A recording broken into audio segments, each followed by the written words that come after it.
Hello everyone, this is the Meet the Bilingual Weekend edition of the news on Equinox Television live from our headquarters in Cameroon's economic capital, Douala. We are Babla Jonathan and Nadine Yambou. Hello Nadine.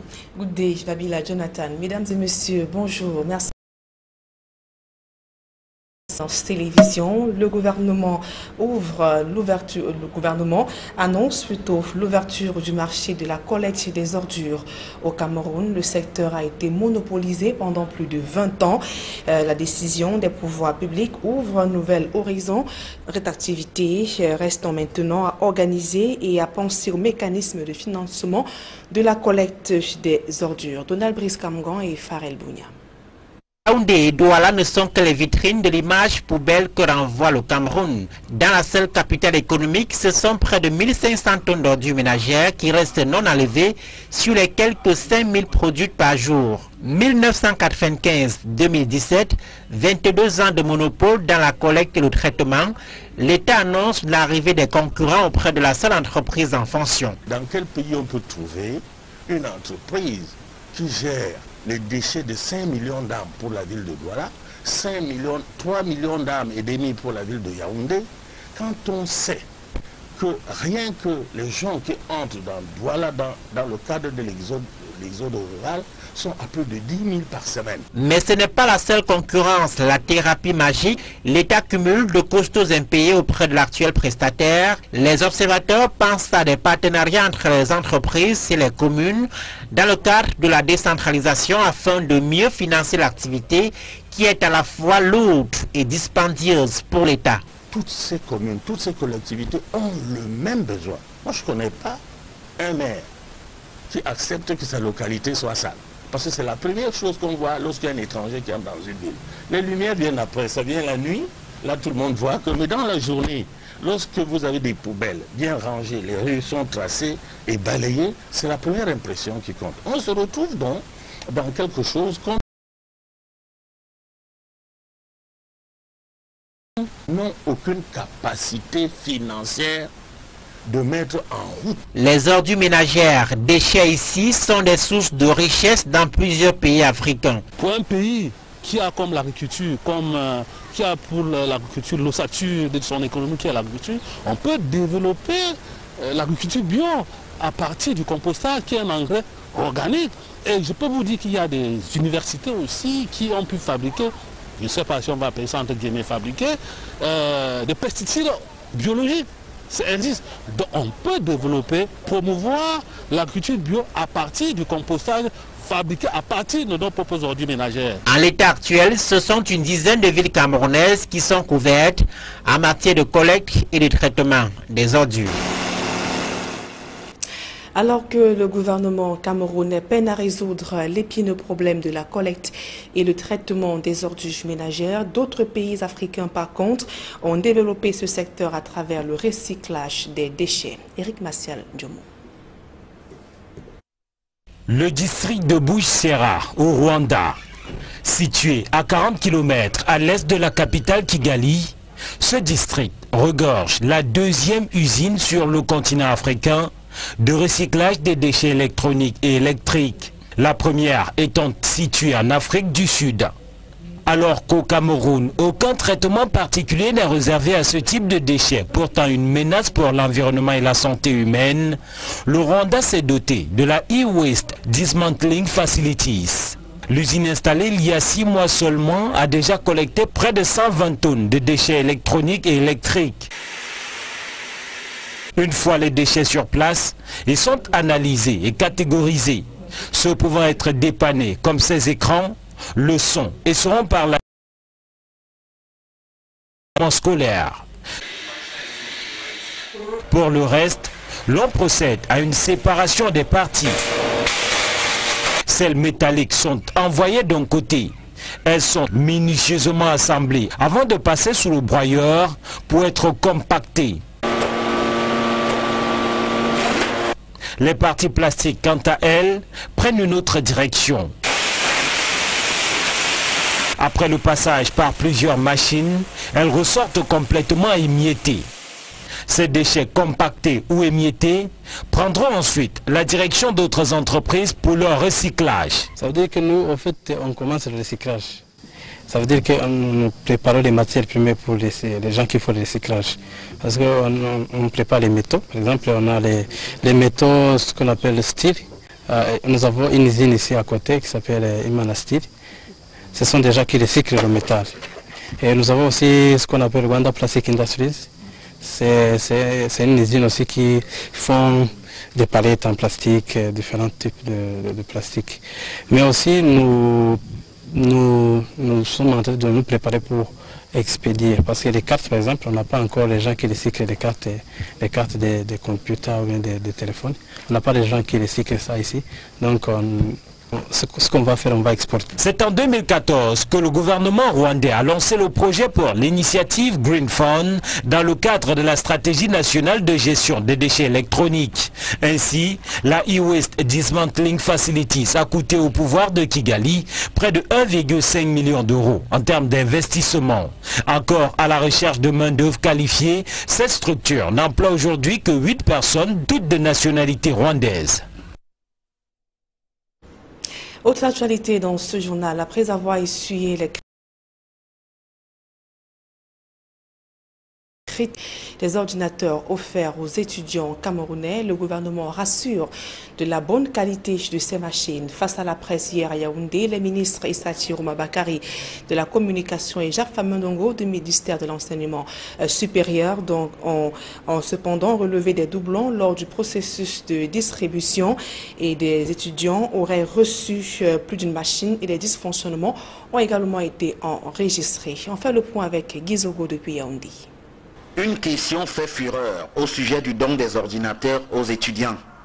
32 gigaoctets sont-ils équivalents à 500 gigaoctets de capacité de stockage, comme l'a affirmé un responsable du ministère de l'enseignement supérieur? La réponse à cette question est oui, comme l'ont réaffirmé les ministres de la communication et de l'enseignement supérieur au cours d'une conférence de presse à Yaoundé. Pour l'étudiant camerounais, il ne s'agit donc ni plus ni moins que de satisfaire ses besoins didactiques par la propriété et l'appropriation d'un outil informatique pertinent. Pour le démontrer, on insiste sur la capacité d'extension des ordinateurs offerts aux étudiants. Tout dépend des applications que vous êtes en train d'implémenter via votre ordinateur.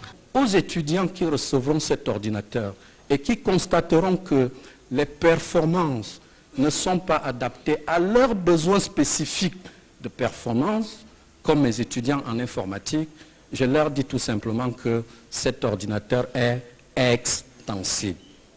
Prenez-le, prenez une barrette de mémoire, 2 gigas, elle coûte aujourd'hui dans les 20-25. C'est un ordinateur extensible. Au ministère de l'enseignement supérieur, on évoque la dimension supplémentaire de ce projet.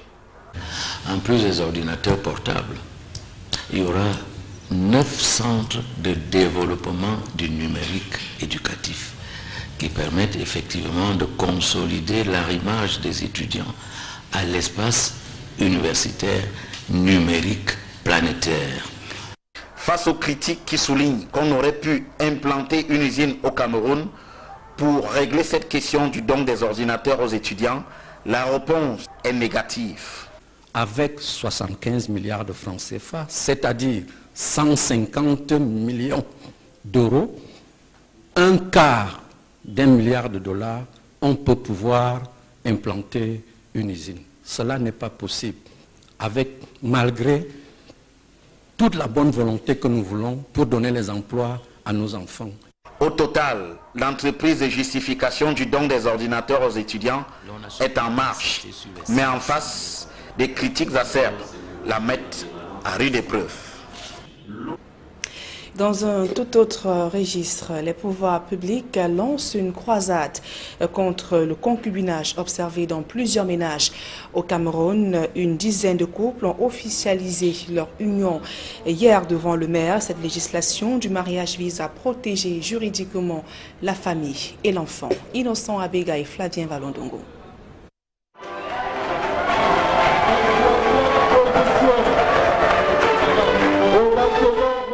Sur le tapis rouge de la salle des actes de la commune de Douala 3e, des couples d'occasion mettent un terme à l'union libre. Nous sommes ensemble depuis 2004 et jusqu'à aujourd'hui nous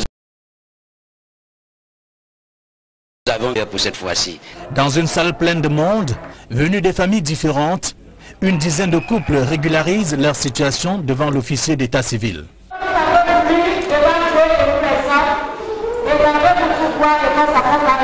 Pour l'une des heureuses, le geste participe de la protection des fruits de l'union. On a décidé de se marier aujourd'hui pour le bien-être de nos enfants.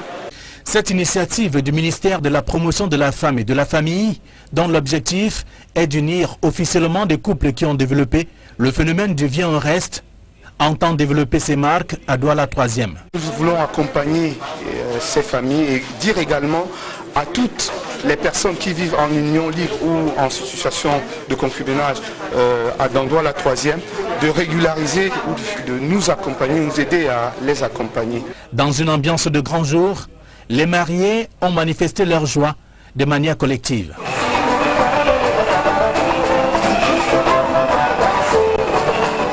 Le processus de mariage collectif, qui dure depuis 2011, a déjà sorti un peu plus de 15 000 couples de l'union libre à travers le pays.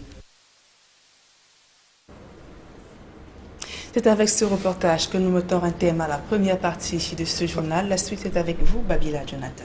Right, Nadine, few hours to the end-of-year address of the President of the Republic, Paul Biya, Anglophone Cameroonians are expecting him to use some strong words regarding the Anglophone crisis in order to restore peace and order in the two Anglophone regions of the country. Abuja-based correspondent Derek Jato spoke to some inhabitants of the Fako division and compiled the following report.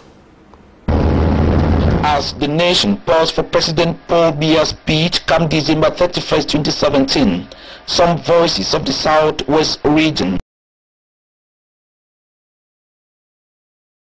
and those who have not expressed their acrimony, their bleeding at heart, they want to see a different Cameroon. And that the Anglophone crisis has not only brought untold hardship, but has taken the lives of their loved ones. Many people, they are dead. A lot of things are happening. But the 1st of December, we pray that President Paul Biya should speak a good thing in this country. To others, the end result of whatsoever President Paul Biya will say should be able to bring back the peace that has been absent in the Northwest and Southwest regions for over 1 year now. And he remains the head of state of Cameroonians.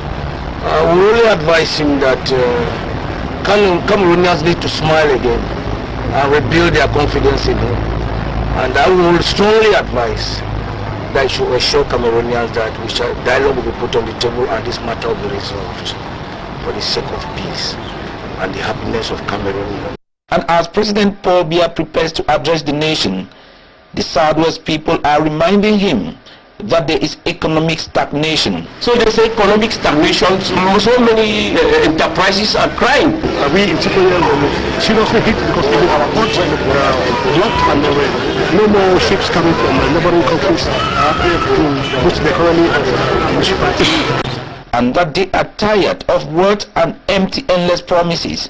To them, Mr. President should be able to tell them what he has done or what he is currently doing, not what he will do. Say politicians don't like word to put to the masses. They have millions of words. Action is better. Better tell Cameroonians, this is what I've done. This is what I'm doing tomorrow, and we start seeing it implemented. 1983, when the head of state visited, by then he was bubbling with youthful exuberance. He was the harbinger of hope. We cheered him up in Bamenda, February 1983, I was informed for. We cheered him up when he said no more chasing of files. And we believe him. More than 35 years. That word is federalism. That we have elected governors, we have constituent assemblies, that takes care of the basic daily lives of the people. 2018, being an election here, the House, it might be stable. concerning the election that was supposed to take place from 2018. And that President Paul Biya should make Cameroon ready for the 2019 African Cup of Nations in 2018. I expect the head of state, I think, will say something on the preparations that our country is making towards hosting the 2019 AFCON, because I think the better time for serious instructions to dish out. In the report coming up next, we take you to Manjo in the Mongo Division littoral region of Cameroon, a locality blessed by a number of water catchment areas but still hit by potable water crisis. Inhabitants have gone for quite a long period of time without potable water in the municipality, and many of them are now consuming water from doubtful sources, of course, of doubtful quality. Innocent Azi reports. Blessed with several water catchment areas, the population of Manjo in the Mongo division of the littoral region are still passing through recurrent water crises. Les populations de Manjo souffrent tellement. They travel long distances and tour the bushes in search of the look. It is even sold to them at high cost, like elsewhere, with no water. Taps in Manjo run dry and become decorative pillars. What pains them most is that they are naturally endowed with water but cannot be proud. Complaints arise that the inhabitants of Manjo are deprived from potable water, while this resource of theirs is deviated to serve the towns of Lum, Njombe, Penja, Mbanga, Djimbombari and many others. They rather fetch contaminated water from doubtful sources for domestic uses with ramifications usually registered. Nos enfants souffrent de puiser l'eau de la source qui donne les maladies de gauche à droite. A thing which the population of Njombe describe as expropriation of their water catchment areas. Expectation is that authorities should have compassion and enable them enjoy what they have. While the government of Cameroon is opening up debt collection in cities across the country to competition, that is bringing in other companies alongside Izakam in order to fight the problem of poor hygienic state of big cities like Yaoundé and Douala, the divisional officer of Njombe in the Mongo division, and youths are launching a fight against indiscriminate waste disposal, and he has urged the population of Njombe to be self-disciplined in order to improve on the hygienic state of that locality. Innocent Azi once more has the details. The city of Njombe was gradually being transformed into a garbage dump of the town, and markets were equally not collected by the garbage collection company, Isakam. It got decayed and threatened the health of inhabitants. Il y a beaucoup de moustiques. We begin from Njombe, say dirty don't too much for market or for quarter, for inside doctor self, we see dirty way too much. Nous avons les insectes qui viennent suivre la poubelle et puis ça nous met mal à l'aise. Youth of Njombe, who voluntarily organized a clean-up campaign to correct the wrongs of inhabitants, blame the incivility of the population of Njombe for the insanitary states of the town and their ill health. For population, they are not civilized. Their exemplary action to keep the city of Njombe clean was hailed by many. In a gathering, the divisional officer urged each and every inhabitant to be conscious and self-disciplined by not disposing dirt anywhere with the intention garbage collectors would pick them up. After the clean-up and sensitization campaign, the population is expected to keep Njombe clean and live in a natural and healthy environment by dumping garbage in trash cans accordingly to facilitate works of garbage collectors. And former football star George Weah will soon take over the presidency of Liberia from Ellen Johnson Sirleaf, Africa's first elected female president. He won the election, the runoff of the presidential election, with more than 60% of the vote against just a meager percentage of the vote for his main opponent, who is Joseph Boakai, vice president and senator. Smart Jikan Gebre. 61.5% for the CDC and Pong Weah, also known as Mr. George, finally attains his political dreams after being patient for several years. Before moving into politics, he was popularly known in the sports domain, where he played for top European club sides, Paris Saint-Germain in France, AC Milan in Italy, and Chelsea of England, just to name these few. During his football era, thanks to his magnificent form on the pitch, in 1995, he earned the Ballon d'Or award and became the first African to grab the trophy till date. 10 years after he left the pitch, he decided to try in politics.